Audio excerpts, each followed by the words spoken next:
రజని, నువ్వు ఒక్క తాపన మీ వాళ్ళ ఇంటికి పోయేందుకే?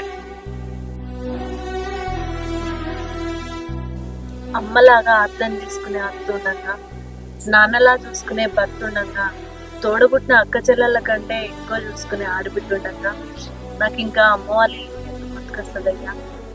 రజని, గీయాల రేపు అపార్థం చేసుకునే భార్యను చూసినా కానీ అర్థం చేసుకునే భార్య నిన్నే అవుతాను.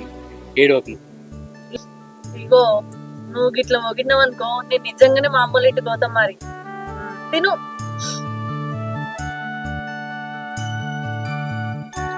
ఇగో ఇక మీ బావకి ఉన్న పని చూడపోయాను. పాపం ఆయన ఖర్చులు కడగడానికి మస్తు ఇబ్బంది పడతాడు. చూసిందే, ఇక రాజన్న పొలం పాలకిత్తా అన్నారు. ఇక గదన్నా చేసుకోమని చెప్పాలి.